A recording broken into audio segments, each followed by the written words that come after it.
Johnny Dollar. Miss Dollar, this is Lawrence Penworthy Thurston, sir. Thurston? Yes, sir. I am the local representative for the State Unity Life Insurance Company down here. Down where, Mr. Thurston? Casey, South Carolina, sir. Casey, that's somewhere near Columbia, the state capital, isn't it? Yes, sir. It's practically a part of it. And while you're down here, you all must be sure to visit our fine old state house and some of the other fine old historical places we have and are mighty proud of. While I'm down there? You can come right away, I hope, sir. Well, I don't see any reason why not. Good. What seems to be the trouble, Mr. Thurston? Well, I'm afraid, sir, that one of our most important clients, at least wise from the standpoint of all the insurance that she carries with us. Yeah? Well, it looks to me as though somebody might be wanting to kill this fine lady. To collect the insurance, hmm? Well, sir, now, I didn't say that, but if you all are free, I'd suggest you come on down here and kind of look the situation over. Mr. Thurston, I think you're right.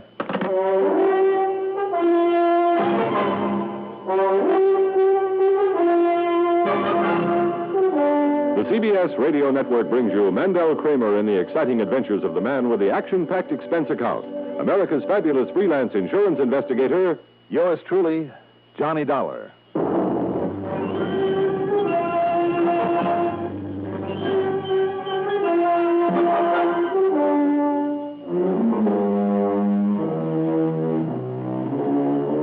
Expense account submitted by Special Investigator Johnny Dollar to the State Unity Life Insurance Company office in Casey, South Carolina.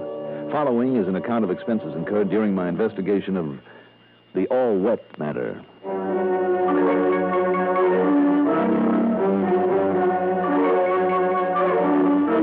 Expense account item 1, 5110 plane fare, Hartford to New York to Columbia, South Carolina. It was close to midnight when the plane set down at the airport. So item 2, a total of $18.50, covers a cab into the DeSoto Hotel, a late supper, some of that well-known pounding of the pillow, then breakfast and a taxi to the office of State Unity over in Casey. The office happens to be on State Street, not far away from station WCAY, which incidentally carries the radio reports of these cases of mine every week. The insurance man, Thurston, turned out to be a round, pleasant, white-haired fellow in his early 60s with a soft, warm southern accent so thick you could cut it with a knife. All right now, Miss Dollar. Would you all care for a cigar? Thank you, but I'll smoke one of these cigarettes, if you don't mind. Not at all, not at all. That's what my friends up north always smoke up there where they make them. Up north? North Carolina, Virginia, way up there. Oh, I see.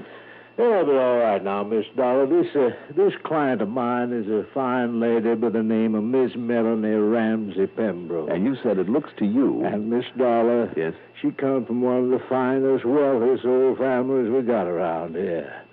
Yes. Yes, sir. Dates back to 1718 on the Ramsey side, that is, when they first put up old Fort Congaree just south of here, the place they call Granby. Fort was to keep away the Indians, named after the Congaree River. Yes. Or maybe it was the other way around. The river named after the fort. Anyhow, that was long before the war. I mean the war. Yes, I'm sure it was. Now, Mr. Thurston... Anyhow, her great-great-grandfather, or maybe it was her great-great-great... Well, anyhow, Colonel Jacob Ramsey got a hold of thousands of acres all over these parts, and Miss Dollar, the Ramsey side of that family's had money ever since, and that includes up to the present. Yes, now you said that this Mrs. Ramsey Pembroke... That's right, sir. Miss Melanie Ramsey Pembroke lives in the one fine big old home over in Ramseyville. You just take the Platte Springs Road out of Casey, and you follow the sign, and you can't miss it. And what's happened to her?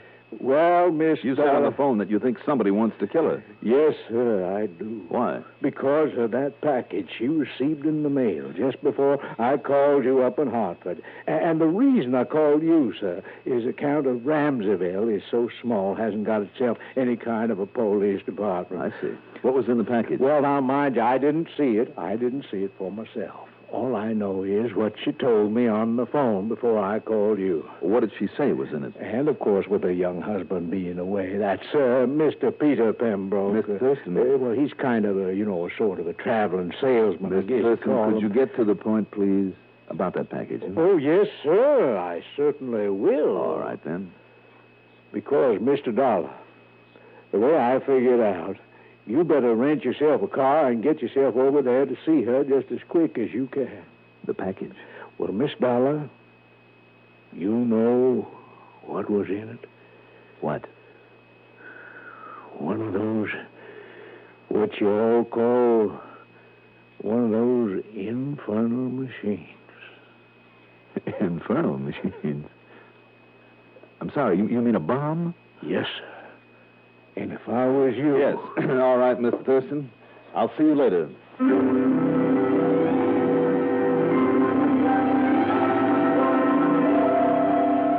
I spent item 3, $50 for a deposit on a rental car. Fortunately, finding Ramseyville was just as easy as Thurston had said. Also, as he told me, there wasn't much to the place except the Ramsey, now the Pembroke, home. I was met at the door by Mrs. Melanie Ramsey Pembroke herself. She was in her late 40s and still very beautiful. Or perhaps handsome is a better word. Or put it this way, in that fine, dignified, well-kept old home, she fit perfectly. Please do sit down now, Mr. Dollar. And let me tell you about this terrible thing that's happened. This horrible, infernal machine. Yes, ma'am. Thank you. My husband is away, you see. He spends a great deal of his time out selling things. I believe you call it on the road. What does he sell, Mrs. Pembroke? Some kind of tools, I think they are, for big companies. Machine tools? Yes, that's what he calls them. He's really not very good at it. But, Mr. Dollar, I've insisted he do something with his time, and that's it. Mrs. Pembroke, before we go any further, I want to ask you a question, and I hope it won't embarrass you. Yes? How old is your husband? Peter's 11 years younger than I am. I see. And, like yourself, rather wealthy? No, I'm afraid things were rather difficult for Pete until we got married. How long ago was that? Been nearly 4 years now. I see. And where did you say that this present selling trip had taken him? He flew to Milwaukee and Minneapolis and Duluth, and he should be back any time now. Mm-hmm. Would you go on, please? Well, there really isn't much to tell you. I received this rather badly wrapped package early yesterday afternoon. There was no return name or address on it. Or perhaps it was torn off. Yes. I had no idea who might be sending me something. So, like a curious child, I guess I shook it. Mm-hmm. And then I noticed the strange sort of ticking sound inside of it. Well, Mr. Dollar, perhaps I've been reading too many mystery stories while Peter's away. I see. But I'm glad I have. Because what I did was throw open that window and throw it out in the little fish pond out there. And then what happened? Nothing. Nothing at all. But a few minutes later, when I went out to look at it, that package had fallen all apart. Uh-huh. And here, Mr. Dollar. Here, I'll show you what's been wrapped up in it. Do you see? I certainly do. That's a time bomb, all right. Luckily for you, it's a pretty crude one. Throwing it into the fish pond not only broke a couple of the wires, but got it all wet and ruined the detonating device. I can hardly believe it, Mr. Dollar. As I told Miss Thurston, it looks as though somebody wanted, as though somebody Now, intended. the package was addressed to you, not your husband. Yes, sir, to me. Tell me one thing, Mrs. Pembroke. Could you read the postmark on the package? Yes. Did it come from Milwaukee or Minneapolis or Duluth? No. Where? He came from Chicago. Chicago. Well, that's bound to have been a stopover on his plane route. Yes, I guess it. Oh. Yes. Oh, no. Good heavens, Mr. Dollar. If you mean what I think you do. Oh, no, it couldn't be. Couldn't it? Suppose we see.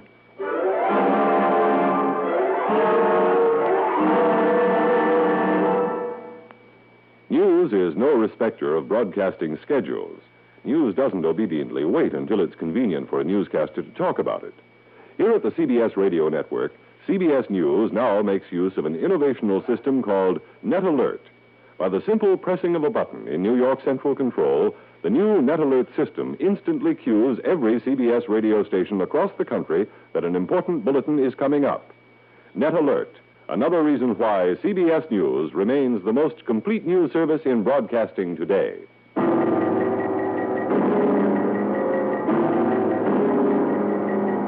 Any fingerprints on the crude little time bomb had been too badly smudged by her handling of it to be of any use. The postmark on the wrapper said it was mailed from Chicago only 2 days before. But when I checked the hotel Mrs. Pembroke said he used in Duluth, I learned that he'd been there for the past 4 days and had just left to come back home. Did someone else then mail a package from Chicago for him? Maybe. But she still wouldn't believe... My own husband would send me this murderous thing. Well, it is a possibility, isn't it? No. You don't know him. He's so kind and gentle. He has such a good heart, and... he's so good-hearted. Is there a difference? Well, you know he has some trouble with his heart. But it's nothing serious. Yes, well, also I'm afraid it's beside the point.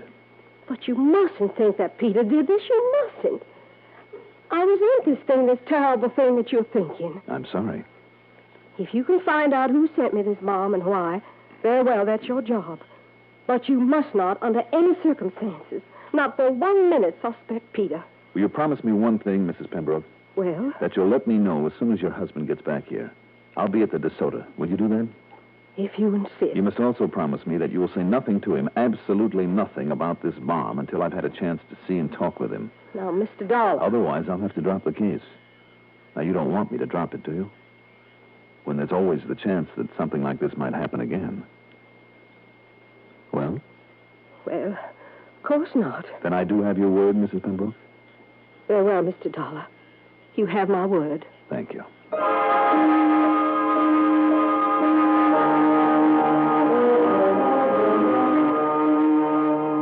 Item 4, 10 cents for a phone call to the desk at the hotel where I'd registered, and I left instructions about forwarding any phone calls that I might receive. Then I drove over to station WCAY. After swapping the usual amenities with the station manager and program director, I talked with young Bill Barrett of the News Bureau, kind of feeling my way gently so not to arouse any suspicion. Surely you aren't here just on a sightseeing trip, Johnny. Why not? Don't you think I'm entitled to some time off to kind of roam around and look at this country of ours as much as anybody else? Oh, don't kid me now, Johnny. What did you come down here for? Oh, I told you, Bill. Look, aren't there any fine old plantation houses around here, the sort we Northerners keep hearing about all the time? Oh, there's a few of them left. Of course, there's the old Ramsey place. Where's that? Over in Ramseyville, if you can call it a ville. Old Mrs. Melanie Ramsey Pembroke, last of the line. Pembroke? I thought you said the name was... Well, she married Pete Pembroke a couple of years ago, at 3 or 4. Oh, I see. Another good old Southern family. Huh? Are you kidding? But he was smart, Johnny. Pete married into a lot of money there. Oh, good for him. Yeah, sure is. If she doesn't catch up with him, that is. What do you mean? Well, he's 10, 12 years younger than she is. A real Romeo, or maybe Casanova is a better word. That's so? Yeah. Married her for only one thing, that money. Mm. What he gets now and what he'll take when she kicks off. It's a funny thing, though. What's that, Bill? Well, she's supposed to be a pretty shrewd character, in spite of all her polite manners and such. But, Johnny, it looks like she's the only one around these parts isn't wise to him. His playing around, these so-called business trips he takes. Oh, that kind. Yeah, a real playboy. And she doesn't know anything about it? You kidding? Of course she doesn't. You sure of that? You think she wouldn't do something about it if she did know? Cut off his money, throw him out, something like that? You don't know her, Johnny. But to get back to your sightseeing. Oh, yeah. If you'd like to look around the Ramsey place, well, maybe one of the boys in the station here knows her. Oh, why bother, Bill? Oh, excuse me. Bill Barrett. Oh, yes, he is. Mrs. Who? It's for you, Johnny. Oh, thanks. Hey, listen, boy, you been kidding me? Johnny Dollar. This is Mrs. Pembroke. I promised to call you. Oh, he's come home? Half or 3/4 of an hour ago. This is the first opportunity. All right, I'll be right over. Oh, now, Johnny, you were just stringing me along. Now, why? I'm sorry, Bill. I gotta go.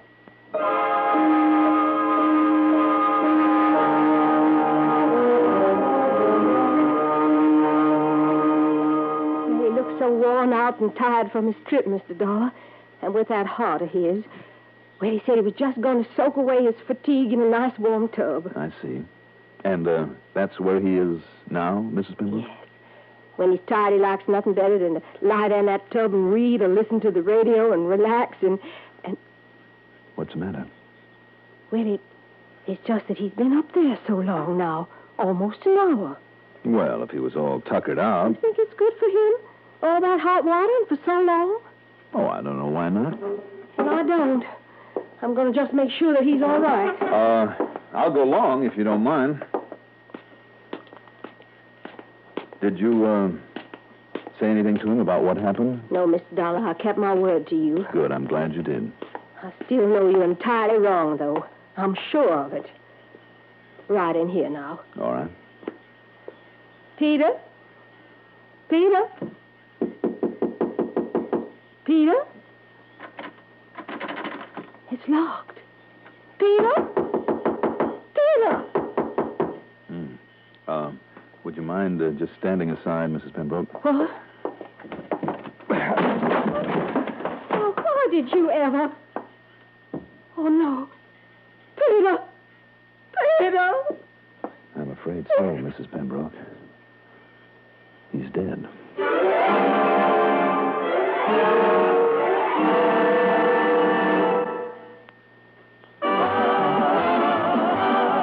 Now, this is a year more people need more, so dig a little deeper than you did before to help out the folks who depend upon the United Campaign. Just think how your gift covers so many things, the good that it does, the great help that it brings through United agencies tried and true. United Campaign is counting on you. Give more to the United Campaign.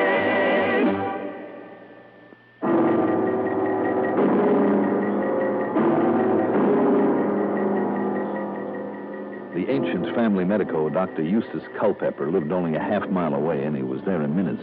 There's no question of it, Mr. Dollar. His heart attack came on to him while he was laying there in the tub reading or listening to the radio, the way he often did. I see. Now, was that radio on the shelf by the tub turned on? No. At least it wasn't on when I broke in the door. Then he just peacefully read his life away. Doctor, had he had a history of heart trouble? Well, he tried to keep it to himself, sir. Even I wouldn't have known about it if Melanie hadn't told me. Too bad, him being such a young man and all. Well, now I better look in and make sure she's resting properly after that little bit of sedative I gave her. You will excuse me, please. Oh, sure, Doctor. And if you like, you can make arrangements for the body. Yes. Or maybe I have a better idea. I called the police in Casey, then sat down to think. That package with the bomb in it, mailed from Chicago, when Peter Pembroke shouldn't have been there. Well, maybe he didn't mail it or even have it mailed. Have it mailed. I went downstairs to the living room and I found a stack of pulp magazines. As I looked through them, and I was only interested in the ads, I finally found it. Surprise your friends with mail from all over the world, signed and sent by you. For only 50 cents plus regular postage, we'll mail your letter, your package, from anywhere in the United States. And the address of the remailing outfit, of course, was Chicago, Illinois. A simple long-distance call, then, would tell me who paid to have that package sent on to her. Instead, I went back up to the bathroom where Pembroke's body had been found. I looked around a bit. While I was at it, a policeman came in, got the story from Dr. Culpepper, and then joined me. Yes, sir, Mr. Dollar. Dr. Culpepper says there's no doubt of it. Mr. Pembroke's pump just naturally gave out on him. He's going on back to file his report. Just the same, I wonder what, if anything, the autopsy will show. Autopsy, sir? Mm-hmm.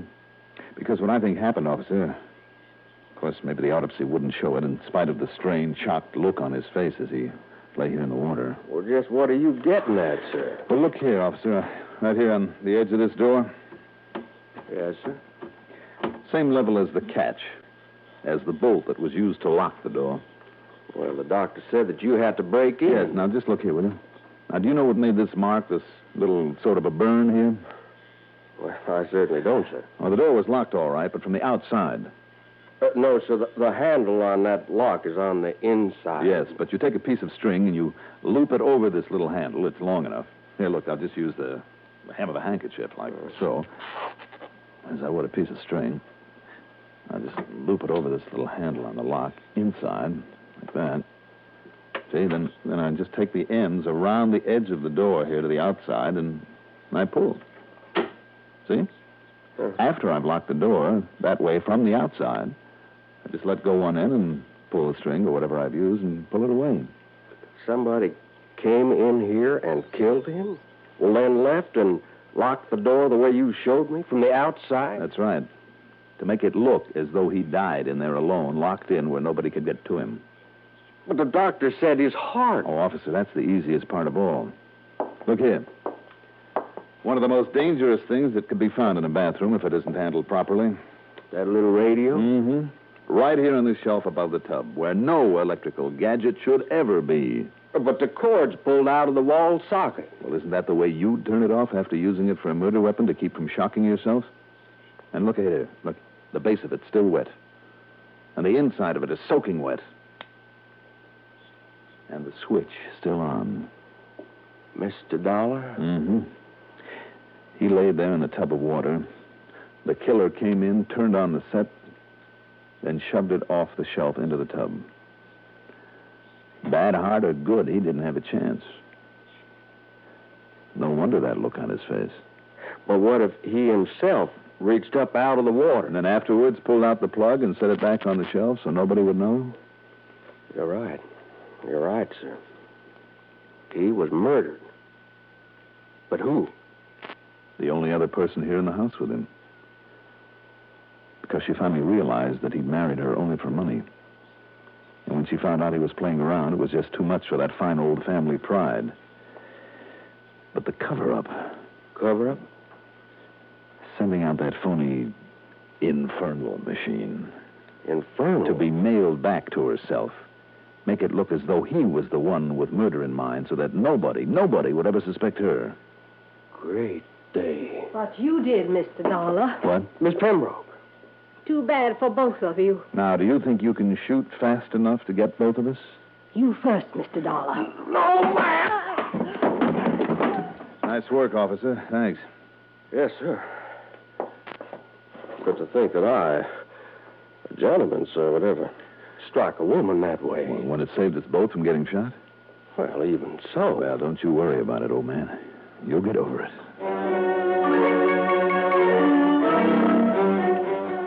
So, from here on in, it's up to the courts. It's not to be broadcast, but a tidy hunk of this expense account went to that officer who so fortunately for a moment forgot to be a gentleman. You'll notice I haven't given his name. Expense account total, including hotel bill, incidentals, and the trip home, call it $300 even. Yours truly, Johnny Dollar.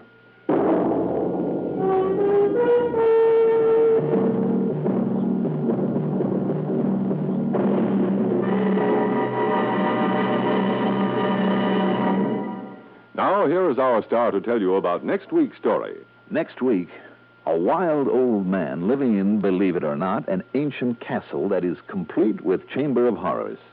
Join us, won't you? Yours truly, Johnny Dollar. Yours truly, Johnny Dollar, is written by Jack Johnstone, produced and directed by Bruno Zerato, Jr., musical supervision by Ethel Huber. Johnny Dollar is played by Mandel Kramer. Also featured in our cast were Tony Darnay as Melanie Pembroke, Lawson Zerby as Lawrence Thurston, Dan Acco as Dr. Culpepper, and Cliff Carpenter as the policeman. Be sure to join us next week, same time, same station, for another exciting story of yours truly, Johnny Dollar. This is Art Hanna speaking.